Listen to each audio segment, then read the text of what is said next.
అదే RTV app వార్తల్ని క్షణాల్లో చదివే అవకాశం ఉంటుంది. ఒక న్యూస్ పేపర్, ఒక టెలివిజన్ ఛానల్ మీ చేతుల్లో ఎప్పుడూ ఉంటాయి. ప్రస్తుతం మనం రాజన్న సిరిసిల్ల జిల్లా గొదురుపాక గ్రామ పంచాయతీ దగ్గర ఉన్నాము. ఇక్కడ ఆలయ అభివృద్ధి సంబంధించి ఇరు వర్గాల్లో ఘర్షణ వాతావరణం చోటు చేసుకుంది. ఒకరిపై ఒకరు ఆరోపణలు చేసుకుంటున్నారు. ప్రస్తుతం ఇదే అంశానికి సంబంధించి మనతో పాటు కొంతమంది గ్రామస్తులు ఉన్నారు. ఒకసారి వారేం చెప్తారో చూసే ప్రయత్నం చేద్దాం. సార్ చెప్పండి, ఇప్పుడైతే ఆలయానికి సంబంధించి అభివృద్ధిని అడ్డుకుంటున్నారంటూ ఒక వర్గం వారైతే ప్రధానంగా వెల్లడిస్తున్నారు. పోలీసులను పిలిపించడం జరిగింది, మాపై పలు కేసులు సైతం నమోదు చేయడం జరిగిందంటూ సైతం పలువురు అయితే ఆరోపిస్తున్న నేపథ్యంలో మీరేం చెప్తారు సార్? అది గుడి అభివృద్ధిని ఆపుకోవడం కాదు, గుడి అభివృద్ధి జరగాలనే కమిటీ నిర్ణయించుకున్నాం. ఆ కమిటీ సభ్యులు ఏది చందా వసూలు చేయడానికి కొరకు కమిటీ సభ్యులు నిర్ణయించారు. ఆ కమిటీ సభ్యులు అందరికీ తెలిపి అన్ని కులాలకు అన్ని వర్గాలకు చెప్పి ఆ కడప కార్యక్రమాన్ని పెట్టాలనేది మా ఉద్దేశం. అది అన్ని కులాలకు చెప్పకుండా అక్కడ గుడి కార్యక్రమం ఉందని అనౌన్స్ చేసిన వల్ల వాళ్ళు నలుగురు డిసైడ్ చేసి నలుగురు అనడం వల్ల ఏమైందని అంటే మిగతా కులస్తులు అందరూ వచ్చారు అనౌన్స్ చేయడం వల్ల. మరి మాకు చెప్పలేదని జరగడం వల్లనే అది క్యాన్సిల్ అయింది. అంతేగాని దాన్ని ఏదో గుడి కడపను ఆపాలే, గుడి అభివృద్ధిని ఆపాలనే ఉద్దేశం ఎవరికి లేదు. దాన్ని సజావుగానే సాగిస్తాం, సజావుగానే గుడిని అభివృద్ధి చేసి నడిపించడానికి అందరం కృషి చేస్తామని నేను మీ మీడియా ముందు చెప్తున్నాం. ఇది నేను ఒక కమిటీ సభ్యుని అయి ఉండి కూడా నాకు శనివారం నిన్న చెప్పిర్రు, 11 గంటలకు చెప్పిర్రు నిన్న. ఏది గుడికి ఇట్లా ముహూర్తం చేద్దామని అనుకుంటున్నాం కడప అని అంటే, మరి నిర్ణయం లేకుండా ఏ విధంగా చేస్తారు? అందరి నిర్ణయంతోనే చేయాలి కదా, గ్రామస్తులు అందరినీ కలుపుకొని నిర్ణయించాలి కదా అని. మరి ఇంకొకటి ఏంటంటే అలా భేదాభిప్రాయాలు ఉన్న వాళ్ళు ఏంటంటే కొంతమంది వ్యక్తులు మేము ప్రత్యేకంగా శివుని విగ్రహం పెడతామని అందరితోని మా గ్రామస్తులు అందరితో అంటే వాళ్ళు ప్రత్యేకంగా వాళ్ళు పెట్టద్దు అని అనడం వల్ల ఈ కార్యక్రమానికి అభ్యంతరం తెలిపారు. మళ్ళీ ఇంకోటి అయ్యగారును కూడా బలవంతం చేసి ఈ గుడికి నువ్వు ఈరోజు కడపకు రావాలి అని అడిగితే అందరినీ కలుపుకొని కడప పెడదామని పూజారి చెప్పిండు. ఆ పూజారి మాట వినక నువ్వు ఈరోజు డేట్ ఫిక్స్ చేస్తావా లేదా, ఈ డేట్ ఫిక్స్ చేయకపోతే నువ్వు ఈ పూజారి తత్వానికే మొత్తం నువ్వు కుదురుపగలకు పూజారితనం చేయాలని రాసి మన అయ్యగారిని అడగడం జరిగింది. డిమాండ్ చేస్తే ఆయన బాధ గ్రామస్తులకు మాజీ సర్పంచ్కి వాళ్ళకి చెప్పుకోవడం జరిగింది. జరిగితే అట్లెట్లా ఉంటుంది, అది ఆ విధంగా జరగడానికి వీలు లేదు, అందరం అనుకునే చేద్దామని అనే దాని కొరకే ఇవాళ కడప కార్యక్రమానికి వచ్చినాం. వస్తే అనుకుని చేద్దామంటే అందరినీ రెండు వర్గాల లెక్క మాట్లాడితే వర్గాలు కాదు గ్రామస్తులం అందరం ఒకటే అని అనుకొని ఈ కడప కార్యక్రమాన్ని మరొక రోజు ఎస్ఐ గారు చెప్పడం వల్ల అందరు మీరు డిసైడ్ చేసుకోరు, మీ కమిటీ అంతా డిసైడ్ చేసుకున్న తర్వాతనే ఈ కమిటీ కొత్త కమిటీ వేసుకొని గ్రామస్తుల నుండి అన్ని కులాల నుంచి కమిటీ వేసుకొని ఈ కమిటీ ద్వారా మీరు ఏ రోజు నిర్ణయించుకుంటారో ఆ రోజు కడప కార్యక్రమాన్ని పెట్టుకోమని చెప్పిర్రు. అందుకు అందరు అంగీకరించారు. దానివల్లనే ఇది పోస్ట్ పోన్ అయింది, కానీ వేరే ఉద్దేశం కాదు. ఇది అభివృద్ధి చేయడానికి అందరం ముందుండే నడిపిస్తాం. అంటే డప్పు చాటింపు వేయడం జరిగింది, మేమైతే అందరికైతే సమాచారం అయితే ఇచ్చామని ప్రధానంగా ఆరోపిస్తున్నారు వారు. అంతేకాకుండా ఇంకా ఇటువంటి విషయాలకు సంబంధించి ఏం చెప్తారు సార్? డప్పు చాటింపు చేయడం జరిగింది అని అనేది అది కూడా కొంతమందికి వర్షం పడ్డది, కొంతమందికి తెలిసింది, కొంతమందికి తెలియలేదు. వాస్తవానికి కూడా చాటింపు విషయంలో కూడా ఆ రోజు వర్షం పడ్డది సాయంత్రం వాళ్ళు అనౌన్స్ చేసినప్పుడు. దాన్ని నామమాత్రంగానే చాటింపు చేసారు, కానీ దాన్ని కరెక్ట్గా కమిటీ మెంబర్ల ఆధ్వర్యం లేకుండానే నామమాత్రంగా చేసారు ఈ నలుగురు వ్యక్తులే. అంటే ఆలయ అర్చకుని సైతం మీరు కిడ్నాప్ చేశారని ప్రధానంగా ఆరోపిస్తున్నారు. లేనా అంటే మీరు కాదు, అంటే ఒక వర్గానికి సంబంధించి ఆరోపిస్తున్నారు. అంటే ఏం ఆలయ అర్చకుడిని కిడ్నాప్ చేయడం కాదు, ఆలయ అర్చకుడు ఏమైందని అంటే నాకు పూజారి తత్వం వద్దని అంటుర్రు. ఈరోజు కడప ముహూర్తం పెట్టకపోతే నాకు పూజారి తనం వద్దు అని అంటేనే అది ఒక మాజీ సర్పంచ్ చెప్పుకోవడానికి ఆయన వెళ్ళిండు, కానీ చెప్తే అది నీ ఇష్టము, దానికి మేమేం చేయము, బాధ్యులం కాదు. నువ్వు మరి రాసిస్తాను అన్నప్పుడు అట్టెట్లు ఉంటుంది, అది మంచి అయినా చెడ్డైనా అందరి సమక్షంలో చేయాలని నువ్వు చెప్పినావు కదా. మరి అటువంటి దానికి డిమాండ్ చేసి నిన్ను ఏది బెదిరియడం ఏంది, రాయడం ఏంది అని అంటే నేను ఇక దీనికి వాళ్ళు బెదిరించినట్టు కాదు, నన్ను వద్దన్నట్టు కాదు, నేను ఈరోజు మాత్రం ఈ కార్యక్రమానికి రాను అని ఆయన స్వయంగానే చెప్పుకున్నాడు. కానీ మేము బెదిరియడం కాదు, అది మీరు పూజారిని అడిగినా చెప్తాడు ఈ మాట. మేము బెదిరించిన దానికి పోలేతాను ఏంటంటే ఆయన సరే. మరి వేరే అయ్యగారు కూడా మళ్ళీ ఇప్పుడు సమస్య ఏంటంటే ఆ అయ్యగారు పూజారి ఎన్నో సంవత్సరాల నుంచి గ్రామానికి గుడికి సేవ చేసిండు. మరి అయ్యగారిని ఇలా నువ్వు పూజకు మేము ఆ నలుగురం రమ్మనంటే రాకపోతే ఈ పూజకు నువ్వు పనికిరావు అని అనుడు కరెక్ట్ కాదు కదా. ఈ గుడికి నువ్వు రాసి అనంటే ఎట్లా రాసిస్తాడు? ప్రతి ఊళ్ళే కుల సంఘాలు ఉన్నాయి, అన్నీ ఉన్నాయి. వంశపారంపర్యంగానే వాళ్ళు దీనికి సేవ చేసుకుంటూ వచ్చారు ఈ గుడికి. ఇవాళ ఆయన వద్దనడానికి మనం ఎవరం? అందుకొరకే ఆయన ఏమైనా ఆయన మనసు బాధపడి ఆయన రాలేదు కానీ వేరే ఉద్దేశం కొరకు కాదు, ఎవరు కిడ్నాప్ చేయలే, అది జరిగిన విషయం గది, ఆయన చెప్పింది గది. ఆయన బేరియడం కానీ లేకపోతే ఇంకేం కానీ జరగలేదు. ఆ పూజారిని కూడా తెలుసుకున్నా చెప్తాడు. ఇంకా మరికొన్ని విషయానికి వస్తే వారు ప్రధానంగా ఆరోపిస్తున్నారు కొన్ని ఆలయానికి సంబంధించిన నిధులు గోల్మాల అయ్యాయి, కొంత డబ్బులు లెక్క చూపట్లేదు, అంతేకాకుండా ఏకఛత్రాధిపత్యం వహిస్తున్నారు ఇక్కడ కొంతమంది నాయకులు అంటూ ప్రధానంగా ఆరోపిస్తున్నారు. గత 50 సంవత్సరాల నుంచి మాదే నడవాలి అంటూ మాపై పెత్తనం చెలాయిస్తున్నారంటూ ప్రధానంగా ఆరోపిస్తున్న పరిస్థితి ఉంది. దానికి సంబంధించి ఏం చెప్తారు సార్?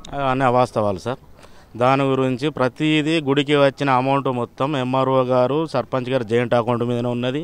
ఎంతవరకు ఎస్టిమేషన్ చేస్తేనే అంతవరకు డబ్బులు ఇవ్వాలని గవర్నమెంట్ రూల్ ఉన్నది. ఎండోమెంట్ ఎంత వచ్చింది అమౌంట్ అనేది అక్కడ ఉన్నది. 73 లక్షలు అయితే 73 లక్షల మందం ఫండ్ అయిపోయింది, గుడి మందం ఫండ్ అయిపోయింది, పనులు ఆగిపోయినాయి. అందులోనే మన శిల్పికి ఆయనకు బైపాస్ సర్జరీ అయింది. ప్రతి లెక్క bank statement, MRO record, MRO sign, AE record చేస్తున్న డబ్బులు ఇచ్చారు. ఇప్పుడు అసత్య ఆరోపణలు చెప్తున్న వ్యక్తులు ఈ నలుగురు భూమి పూజ చేసినప్పటి నుంచి ఇప్పటి వరకు కూడా ఏ రోజు ఏ కార్యక్రమంలో పాల్గొనలే. ఒకళ్ళు ఎంపీటీస్ ఉన్నారు, ఒకళ్ళు గ్రామ సభ్యులు ఉన్నారు. నన్ను విలువలేరు అంటే నిన్ను ఎన్నుకున్నది గ్రామ ప్రజలు. నిన్ను ఎవరైనా పిలుస్తారా? నిన్ను పిలుచడానికి నిన్ను ఎన్నుకున్నారు, నువ్వు రావాలి కదా. నువ్వు రాక నన్ను ఇప్పుడు విలువలేరు, నన్ను అప్పుడు విలువలేరు అంటే నువ్వు ఒక ప్రజాప్రతినిధిగా పనిచేసినావు. నిన్ను గ్రామస్తులు ఎన్నుకున్నారు, నిన్ను ఎవరు పిలుస్తారు? నువ్వే 10 మందిని విలువాలి. నువ్వు గ్రామంలో ఎంపీటీసీగా చేసినావు, నువ్వేం మాట్లాడుతావు? నన్ను విలువలేరు, నిన్ను ఎవరు పిలుస్తారు? ప్రజలు నిన్ను ఓటేసి గెలిపించారు, నువ్వు ప్రజలకు చెప్పాలి భూమి పూజ ఉన్నది రావాలి అని. నువ్వు వస్తే నేను అద్దంటే నేను కుర్చీ నువ్వుకేస్తే నువ్వు మాట్లాడాలి.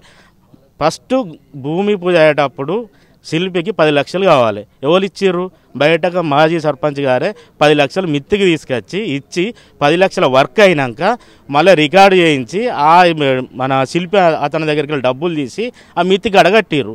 ఆ రోజు ఉన్న సమస్య ఈరోజు ఎవరు మాట్లాడతలేరు, ఆ రోజు ఎవరు రాలేరు. మరి ఇవాళ వచ్చి మాట్లాడి మేము గుడి ఆపిరు సార్, వీళ్ళు కడుపు ఆపిరు అంటే ఆ రోజు ఏ అయితే గుడి నిర్మాణ కమిటీ అనేది బాండ్ పేపర్ మీద రాసిర్రు. ఆ బాండ్ పేపర్ మీద ఉన్న సభ్యులకు వీరెవరన్నా ఇంటిమేషన్ ఇచ్చిర్రా? గుడి పునాది వేసిన వాళ్ళకి వీళ్ళు ఇంటిమేషన్ ఇచ్చిర్రా సార్? ఎవ్వరికి ఇవ్వలే. మేము చేసిందే వేదం, మేము పెట్టిందే లింగం, మేము పెట్టిందే దేవుడు, లేకుంటే మీరు అద్దు మేము పోతున్నాం. చందాకు వసూలుకు మొన్న గ్రామ మాజీ సర్పంచ్ గారు గ్రామంలో సాటింపేసి సార్ తిన్నారు అని వీళ్ళు అసత్య ఆరోపణలు తెలిపినప్పుడు సారు గ్రామ సభల్ని మొత్తం ప్రజలందరినీ గుడికాడికి పిలిపించి సాటింపేపించి బాబు గింత ఖర్చు అయిందిరా, గింత ఉన్నదిరా, అందులో ఇంకో గుడి అమౌంట్ కూడా 7 లక్షల చిల్లర సిద్ధిరామప్ప గుడిది పక్కకే ఉన్నది, 3 గుళ్ళది గింత ఖర్చు అయింది, ఎంఆర్ఓ రికార్డు ప్రకారం బ్యాంక్ ఎస్టిమేట్ ఉన్నది చూడురు అని ప్రతి ఒక్కరికి ఒక జిరాక్స్ సెట్ ఇచ్చిండు. ఎంఆర్ఓ గారు కూడా ఇచ్చిండు, ప్రతి ఒక్కరికి ఇచ్చిండు, చూసుకోమన్నారు. మీకు ఏమైనా తేడా అయితే పాండు ఉన్నాడు, శిల్పిని పిలిపించారు, నీకు ఎంత వస్తుంది అంటే గింత వస్తుంది అని చెప్పారు. దానికి వీళ్ళు ఇప్పుడు ఏం చేద్దామని మాట్లాడితే నాకు ఈ నిత్యనే చేస్తాను తనంటే ఈ నలుగురు ఉండి మేము మనిషికి లక్ష పెడతాం అని అన్నారు. అంటే పెట్టురు అన్నాడు. సర్పంచ్ గారు కూడా చెప్పారు నా అంత కూడా 4 లక్షలు పెడతా అన్నారు. వస్తు రూపాయనే పెడతాడా, డబ్బులు ఇస్తాడా, తన ఇష్టం. అది కుటుంబం నుంచి కూడా సర్పంచ్ గారు వాళ్ళ కుటుంబం 10 ఇస్తా అన్నారు. అది ఎట్లయినా నింపుతారు, వాళ్ళు చేస్తారు. మొదటి నుంచి 1974లో సార్ మీకు వాస్తవం తెలవాలి, 1974లో మేము పుట్టలే, మాకు తెలియదు, మా తాతలకు తెలుసు. ఇదే మాజీ సర్పంచ్ గారు మండపం కట్టారు వేణుగోపాల స్వామికి. ఇప్పుడు జరిగే ఇష్యూ గురించి ఆ మండపానికి తను అప్పుడు 10 లక్షలు పెట్టారు. దాని మీద ముంపు గ్రామంలో 10 లక్షలు వచ్చినాయి. దానికి తను ఏమైనా అడిగిర్రా? నేను పెట్టిన ఖర్చు ఆ గుడి నాదని అడిగిర్రా? ఇవ్వలు ముందుకు వచ్చి చేసిన గ్రామాభివృద్ధి కావాలి. గుళ్ళే ఇప్పుడు ముంపు గ్రామం అయింది, బడ్జెట్ లేదు, వచ్చిన బడ్జెట్లో గుడి ఆగిపోయింది. శిల్పికి అనారోగ్యం కారణంగా కరోనా వచ్చింది, ప్రతి విషయంలో గుడి ఆగిపోయింది. జనాలలో వీళ్ళు ఏం తీసుకుపోతున్నారు అంటే 10 ఏళ్ళు సర్పంచ్ చేసిండు, గుడి ఆపిండు. ఇవ్వలు ఆపుతారు, గుడికి నిధులు ఉంటే చేస్తారు. నీ ఇంట్లోకి వెళ్ళి నాటికి చేరుగా గుడికి వచ్చిన నిధుల మందం చేసిర్రు. మిగతా దానికి పెట్టడానికి వాళ్ళ కుటుంబ సభ్యులు ముందుకు వచ్చిర్రు. వచ్చినాక శిల్పికి అనారోగ్యం వచ్చింది, వచ్చిర్రు, పిలిపించిర్రు, మాట్లాడినాక వీళ్ళు ముందుకు వచ్చారు, మేము చేస్తామన్నారు. ఓ 14 మంది సభ్యులను రాసుకున్నారు. కమిటీ సభ్యులు కాదు, చందా సభ్యులు మాత్రమే. మీరు గుర్తుంచుకోవాలి, చందా వసూలు చేసి గుడి పూర్తి చేయడానికి నిర్ణయించుకున్న వాళ్ళు వీళ్ళు. అందులో ఒక వ్యక్తి టూర్కి వెళ్తే ఆయన వచ్చేదాకా 8 రోజుల దాకా వీళ్ళు చందాకు పోలేరు. ఎంబడి ఒక 2-3 వ్యక్తులు పోతే వీళ్ళు అత్తే వీళ్ళు వీళ్ళకి చెప్తారు, వాళ్ళత్తే వాళ్ళకి చెప్తారు అని వీళ్ళే 4 పౌడు పెట్టారు. సరే ఎవడన్నా పోనీ ఏమన్నా అని గుడి కావాలి, అందరికీ ప్రజలకు కావాల్సింది గుడి ముఖ్యం. గుడి గురించి పోరాడుతారు. మేము అడిగింది ఏమిటి? వీళ్ళు ఏ రోజు చెప్తారు? వీళ్ళు వారం రోజులు డిసైడ్ చేసుకొని శుక్రవారం రాత్రి చెప్దాం, శనివారం సాటింపు చేద్దాం, ఆదివారం చేద్దాం, వీళ్ళ ఆలోచన. అది ఏంటిది? ఎవరినిల్లు సొంతం కాదు, అది గుడి ప్రజలందరిది. కాబట్టి ఉన్న పెద్ద మనుషులకు ప్రతి ఒక్కరికి తెలవాలి. ప్రతి కులంలో అన్ని కులాలకు అన్ని పెద్ద మనుషులకు తెలవాలి. మేము చెప్పింది ఏమిటి? సార్ మేము ఆడికి వెళ్తే గొడవ అవుతుంది, వాళ్ళు పెడతా అంటారు, మేము అద్దంటాం, అది గొడవ అవుతుంది, కొట్టుకోవాల్సి వస్తుంది, ల్యాండ్ ఆర్డర్ ఇష్యూ అవుతుంది, మీకు ప్రాబ్లం అవుతుంది. మేము ఒకటే చెప్పినాం ఎస్ఐ గారికి వెళ్ళి, నిన్న సాయంత్రం వెళ్ళి మేము చెప్పినాం, సార్ గ్రామ కమిటీ నిర్మాణ కమిటీ గుడి నిర్మాణ కమిటీ మెంబర్లకు వాళ్ళకి ఇంటిమేషన్ ఇవ్వలే, వాళ్ళే ఎవరికి చెప్పకుండా షాటింపై ఇచ్చారు. ఇంటిమేషన్ ఎవరికి పోలే. ఆ రోజు రాత్రి వేయించారు. సగం ప్రజలకు కూడా తెలియదు. కావాలని ఇక్కడ ఉన్న వాళ్ళు అందరిని అడుగురు ఎవరికైనా తెలిసిందా తెలియలేదా అని. మిగతా వాళ్ళు తెలిసిన వాళ్ళు వచ్చారు, తెలియని వాళ్ళు రాలేరు. రేపు జరిగే కార్యక్రమం కూడా అందరికీ తెలియాలి. ఎవరి ఇల్లు ఆ గుడి అనేది అందరిది కాబట్టి రేపు కడపతోనే అయిపోదు. రేపు ఎన్నో ప్రోగ్రామ్స్ ఉన్నాయి, హోమాలు ఉన్నాయి, పీఠాధిపతులు వస్తారు. వచ్చినప్పుడు అయితే పెద్ద మనుషులకు పూర్వీకుల నుంచి పెట్టిన వాళ్ళకి అయితే అధికారం ఉంటుంది కదా, మీరు ఎవరు పెట్టడానికి గుడి మీద అని వాళ్ళు డిమాండ్ చేస్తారు. మేము ఎస్ఐ గారికి చెప్పాం, సార్ అక్కడ గొడవ అవుతుంది, మీరు వచ్చి మాట్లాడుర్రి, మేము కడపను వద్దంటలేము. మరొక రోజు పెట్టి అందరికి ఇంటిమేషన్ చేసి పెట్టుమానుర్రి. కడప ఇదే పెట్టాలి, మేమే పెడతాను వచ్చి తనుకున్న లేరు, కొట్టుకున్న లేరు. వాళ్ళ ఉద్దేశం ఏంటంటే ఊరు మేము కడప పెడితే వీళ్ళు చాపిర్రు, వీళ్ళు సతనాశ అవుతారు, ఇది అవుతారు, అది అవుతారు. న్యూసెన్స్ ఎందుకు సార్? అది న్యూసెన్స్ కావద్దు, సామరస్యంగా అందరూ కలిసిపోవాలని ఎస్ఐ గారు వచ్చిర్రు. అందరం కూడినాం, గ్రామ ప్రజలు వచ్చారు, గుళ్ళే అందరూ అడిగారు. మాకు చెప్పలేదని కొన్ని సామాజిక వర్గాలు అడిగినాయి. మా కులం నుంచి కూడా ఇద్దరు విలువలేరను, ఎస్సీ సామాజిక వర్గం, బీసీ అన్ని సామాజిక వర్గం నుంచి అడిగారు. సార్ కూడా దానికి స్పందించారు. సమస్య పరిష్కారం కావాలి, ఆధ్యాత్మికతకు సంబంధించిన విషయం. దాని గురించి మీరు ప్రతి కులం నుంచి ఇద్దరిద్దరు సభ్యులను తీసుకొని రేపు కమిటీ ఏర్పాటు చేసుకొని మరో రోజు మీరు కడప నిర్మాణం, దాని తర్వాత ఇంకేమేమి కార్యక్రమాలు ఉంటాయి, మీ శిల్పిని అడిగి ఖర్చు విషయమైనా ఏదైనా ముందర పడి చేసుకోరి, పెంచుకోకూడదని సార్ చెప్పిన. అది ఇంకొక విషయం చెప్పండి అండి, ఇప్పుడు నిధులకు సంబంధించి వెల్లడించే అవకాశాలు ఉన్నాయి, మాకు వెల్లడించట్లేదని ప్రధానంగా వెల్లడిస్తున్న నేపథ్యంలో అంటే మీరు గ్రామస్తుల సమక్షంలో వెల్లడించే అవకాశాలు ఏమైనా ఉన్నాయండి? ఉన్నాయి సార్. రేపు రొద్దున ఇదివరకు మొన్న 26 డేట్ నాడు వెల్లడించినాము.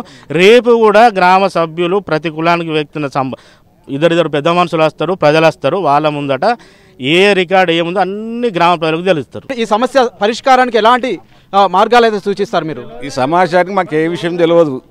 వాళ్ళు సాటింపు చేయలేదు, మాకైతే తెలియదు సాటింపు కూడా ఏ విషయం తెలియదు. ప్రతి కులానికి చేయాలని ఆమె ఎస్ఐ గారు చెప్పిపోయిండు.